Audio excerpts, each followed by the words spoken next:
قرآن کریم میں حضرت یونس علیہ السلام کا ذکر سورۃ النساء، سورۃ الانعام، سورۃ یونس، سورۃ الصفات، سورۃ الانبیاء اور سورۃ القلم میں موجود ہے۔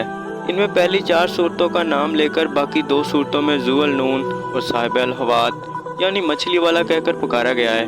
نون دراصل بڑی مچھلی کو کہتے ہیں، چونکہ حضرت یونس علیہ السلام کئی دن ایک بہت بڑی مچھلی کے پیٹ میں رہے، اس لیے انہیں مچھلی والا بھی کہا گیا ہے۔ قرآن کریم میں ارشاد باری تعالیٰ ترجمہ: اور مچھلی والے کو یاد کرو جب وہ غصے میں چلا گیا، سورۃ الانبیاء آیت نمبر 87۔ اس آیت میں حضرت یونس علیہ السلام کو ذو النون کہا گیا ہے۔ ایک اور جگہ فرمایا اور مچھلی والے کی طرح نہ ہونا، سورۃ القلم آیت نمبر 48۔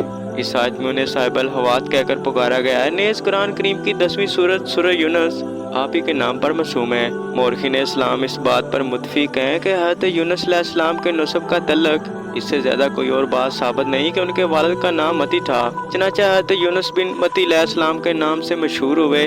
حافظ ابن حجر فرماتے ہیں کہ حضرت یونس علیہ السلام کے زمانے کا تعلق تاریخ کی روشنی میں مشکل ہے، البتہ بہت سے مورخین نے یہ لکھا ہے کہ جب ایران سابقہ فارس میں طوائف الملوکی کا دور تھا تو اس وقت نینوا میں حضرت یونس علیہ السلام کا ظہور ہوا۔ حضرت یونس علیہ السلام کی عمر 28 سال تھی کہ اللہ تعالیٰ نے انہیں منصب نبوت سے سرفراز فرمایا اور اہل نینوا کی رشد و ہدایت پر مأمور کیا۔ آپ اسرائیلی پیغمبروں میں سے تھے۔ حضرت امام بخاری کی کتاب الانبیاء میں شائع شدہ ترتیب کے مطابق آپ کا ذکر حضرت موسیٰ علیہ السلام، حضرت شعیب علیہ السلام، حضرت داؤد علیہ السلام کے درمیان ہے۔ حضرت یونس علیہ السلام کا عہد 741 تا 781 قبل مسیح ہے۔ عراق میں دریائے دجلہ کے بائیں جانب کنارے پر موجود موصل کے مقام پر نینوا شہر آباد تھا۔ سن 1853 میں اس کے کھنڈرات کی پیمائش کی گئی تو رقبہ 1800 ایکڑ تھا۔ قرآن کریم میں ارشاد باری تعالیٰ: بے شک یونس علیہ السلام نبیوں میں سے تھے اور ہم نے انہیں 1 لاکھ بلکہ اس سے بھی زیادہ لوگوں کی طرف بھیجا، سورۃ الصفات آیت نمبر 139۔ حضرت یونس علیہ السلام عراق کے علاقے نینوا موجودہ موصل میں نبی بنا کر بھیجے گئے۔ یہ اشوریوں کا پایہ تک تھا کہ انہوں نے 1 لاکھ بنی اسرائیلیوں کو قیدی بنایا ہوا تھا، چنانچہ ان کی ہدایت و رہنمائی کے لیے اللہ تعالیٰ نے ان کی طرف سے حضرت یونس علیہ السلام کو بھیجا۔ حضرت یونس علیہ السلام ایک عرصے تک اپنی قوم کو توحید کی دعوت دیتے رہے اور بت پرستی سے روکتے رہے، مگر قوم نے ان کی دعوت قبول کرنے سے صاف انکار کر دیا۔ صرف یہی نہیں بلکہ غرور و تکبر میں مبتلا یہ لوگ نافرمان اقوام کی طرح آپ کی دعوت کا مذاق اڑاتے رہے۔ یہ لوگ کفر و معصیت الہی میں اتنے غرق ہو چکے تھے کہ کوئی بھی نصیحت ان پر اثر نہ کرتی اور نہ ہی حضرت یونس علیہ السلام کی کوئی بھی دلیل ان کے لیے کارگر ثابت ہوئی۔ حضرت یونس علیہ السلام نے جب دیکھا کہ قوم پر کسی نصیحت کا اثر نہیں ہو رہا تو انہوں نے اللہ تعالیٰ سے دعا کی۔ بحکم خداوندی قوم میں یہ اعلان کر دیا کہ 3 دن کے اندر اندر ان پر عذاب آنے والا ہے۔ پھر آپ بستی سے نکل گئے۔ قوم نے جب عذاب کے آثار دیکھے تو وہ اپنی عورتوں، بچوں، حتیٰ کہ جانوروں سمیت ایک بہت بڑے میدان میں جمع ہو گئے اور اللہ کی بارگاہ میں سچے دل سے توبہ کرنے لگے اور اللہ تعالیٰ نے ان کی توبہ قبول فرما کر ان سے عذاب ٹال دیا۔ حضرت یونس علیہ السلام ہر آنے جانے والے مسافر سے اپنی قوم کا حال معلوم کرتے رہے۔ انہیں جب یہ معلوم ہوا کہ اللہ تعالیٰ نے ان کی قوم سے عذاب ٹال دیا ہے تو انہوں نے اپنی تکذیب کے بعد اس قوم میں واپس جانا پسند ہی نہیں کیا، بلکہ ان سے ناراض ہو کر کسی اور طرف روانہ ہو گئے۔ ارشاد باری تعالیٰ: اور مچھلی والے کو یاد کرو جب وہ ناراض ہو کر چلا گیا تھا، سورۃ الانبیاء آیت نمبر 87۔ اس امر پر بھی اختلاف ہے کیونکہ قوم یونس ایمان کب لائی؟ آیا یہ عذاب دے کر لائی؟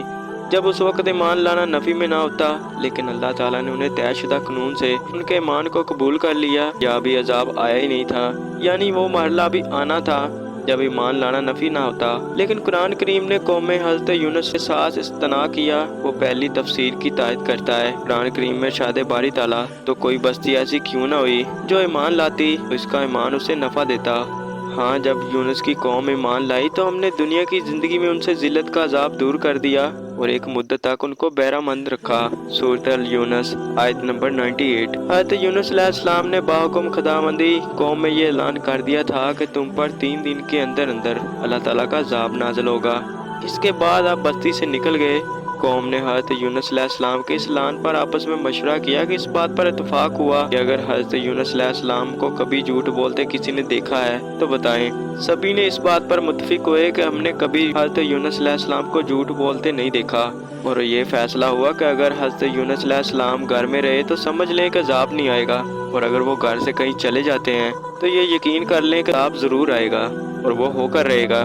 آپ رات ہی کو گھر سے رخصت ہو گئے۔ جب صبح ہوئی تو گہرے بادلوں کی شکل میں دھواں بستی والوں کے سروں پر منڈلانے لگا۔ عذاب کے آثار ظاہر ہونا شروع ہو گئے تھے۔ چنانچہ اہل عقل کے مشورے پر سب گھروں سے نکل کر میدان میں جمع ہو گئے اور سچے دل سے توبہ استغفار کرنے لگے، اور اللہ تعالیٰ نے ان کی توبہ قبول فرما کر ان پر سے عذاب ٹال دیا۔ حضرت یونس علیہ السلام کو جب عذاب کے ٹل جانے کی اطلاع ملی تو انہیں یہ فکر لاحق ہوئی کہ اب میں جھوٹا سمجھا جاؤں گا، کیونکہ میری قوم مجھے اب جھوٹا سمجھے گی۔ بعض روایت میں ہے کہ ان کی قوم میں سے کسی کا جھوٹ ثابت ہو جانے پر اسے واجب القتل قرار دے دیا جاتا تھا۔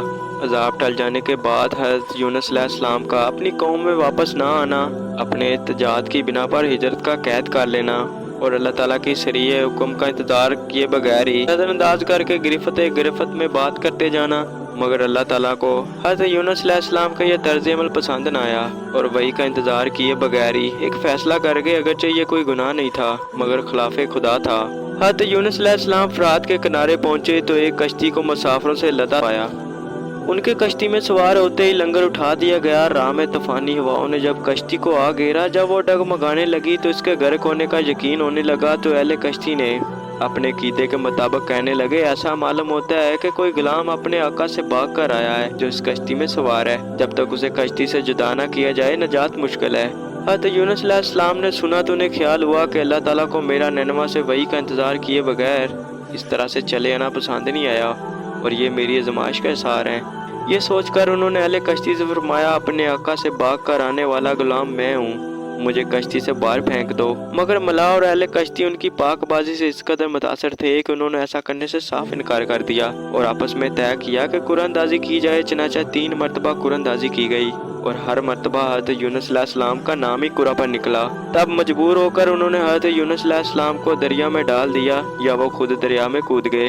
اسی وقت اللہ تعالیٰ کے حکم سے انہیں ایک مچھلی نے نگل لیا۔ مچھلی کو صرف نگل لینے کا حکم دیتے ہوئے فرمایا تھا کہ تمہیں صرف نگل لینے کی اجازت ہے، یونس تیری غذا نہیں ہے، اس لیے اس کے جسم کو کوئی نقصان نہ پہنچانا۔ السلام علیکم دوستو، میرا نام ہے اشارت اور آپ دیکھ رہے ہیں ہائی لائٹ اسکرین۔